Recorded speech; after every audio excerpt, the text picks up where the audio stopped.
News 12 is brought to you by Kenneth Nugent. From the station that's on your side, News 12, first at 5, continues. A family grieving the tragic loss of their daughter after a brutal shooting at Knight's Inn. In just a moment, we talk to the family and friends of Keisha Jeter, who is the victim of the third transgender death in less than 3 years in Augusta. But first, at 5, the family of a Hancock County woman killed in police custody held a press conference earlier today. Civil rights attorney Ben Crump says they are calling for justice and accountability after the sheriff's office says Brianna Greer fell out of a squad car, hitting her head and later dying from her injuries. Family said they have called to have Greer taken to a hospital for mental health issues. She can't help she suffered with schizophrenia. That's a mental disorder. She couldn't help it. We ain't trying to start no problem, but we gonna start a problem because we want to know what happened. We want to know what happened. The family says they plan to get an independent autopsy done to hopefully find more answers there. But we're continuing to follow the case involving Keisha Jeter, who was shot and killed at the Knight's Inn on Boy Scout Road in Augusta. Her friends and family telling us she went by Keisha Chanel. I sat down with people who knew Keisha. They say that she was fun and full of life. They also tell us that she was a transgender, and her death will hopefully spark some change in the community. We found this is the third transgender-related death in less than 3 years in Augusta. According to the Human Rights Campaign, last year was the deadliest year for transgender people. That trend has continued since 2008. Now, her friends say they couldn't believe something like this could even happen to Keisha. She was so alive and so vivacious and open, and just seemed like the kind of person that everyone would want to talk to, everyone would want to meet and spend time with. Now, coming up on News 12 at 6 o'clock, we're digging into more data on transgender homicides around the country and here in the CSRA. Much more news ahead. As against the Lions on August 12th. All right, thanks, Alyssa. Less than a week before Richmond County kids get back into the classroom, and the school system is welcoming students to the first day of school on August 4th and the 8th. Open house for elementary K through 8 and C.T. Walker Magnet will be Tuesday from noon to 6. And for middle and high school and A.R. Johnson Magnet in Richmond Technical Career Magnet Schools, their open house is Wednesday from noon to 6 o'clock. And there are plenty of back-to-school events happening this weekend. At the James Brown Arena, there is a Fit for School event. It's a drive-through school supply giveaway from 10 to 1 and another Fit for School drive, this time in Aiken. That's not until next Saturday on the 6th. For the full list, head to wrdw.com. Well, now taking a live look now at the Food Truck Friday in South Augusta. It's hosted by Mayor-elect Garnett Johnson. They have food, music, and fun events for the kids out there. Admission is free. It's over on Windsor Spring Road, and it's at Johnson's campaign headquarters. You can see things still starting to get set up there as people will start to show up, and that starts at 5, and it runs until 9 o'clock there. And a local food bank has announced they are expanding to meet demand. We have this story after the break. And we have stayed mostly dry today here in Augusta, but we are tracking some storms off towards our north. Give an update on radar and that weekend forecast just after the break.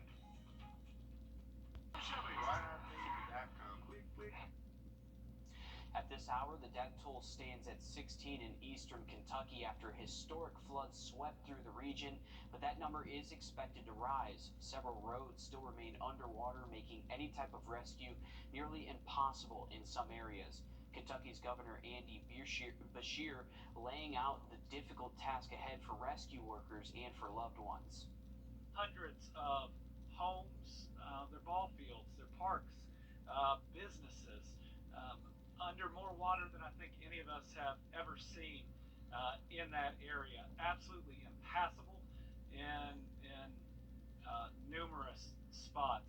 Again, authorities expecting the death toll to climb, and those rescue efforts are continuing with so many people now trying to figure out what comes next for them. I mean, this video coming out of Kentucky is absolutely, it's breathtaking in such a horrible way to see these whole houses, Riley, just being swept away by this flood water. Yeah, it would happen late at night and kind of early into the morning, so a lot of people were asleep, and those floodwaters just rise very quickly, especially with the type of rainfall that they did see there around Hazard, Kentucky. I think it ended up being around 9 inches of rainfall with that storm system, and they're calling it a 1,000-year flood, the type of numbers we don't see all too often by any means. So devastating for them, and it's going to be a while before they clean all that up. For us here locally, hot 96 again on Monday, and those storm chances look to remain mostly isolated Monday through Wednesday. Well, Golden Harvest Food Bank is getting ready to start construction on their new building. They are expanding to better packing and sorting operations. And with a bigger building, that means more mouths to fill. Our Will Volk has more. At Golden Harvest Food Bank, they're ready to dig into this dirt. This is phase one of our renovation project and construction, which will really increase not only the number of volunteers that can come alongside us and join us here at the food bank, but also just increase our efficiencies. President and CEO Amy Brightman is excited to break ground on this project. She says it comes at a time when a lot of people need help. We have an 8 million meal gap in our service area, so that means 8 million meals are not being served that need to be served to the food insecure.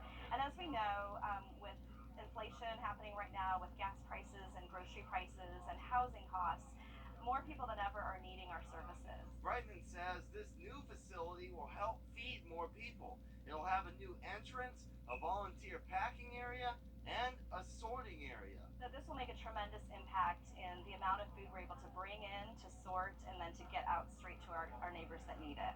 And as these fork and spoon-shaped shovels dig in now, soon more people in need will dig in to a meal. In Augusta, Will Volk, on your side. And much more.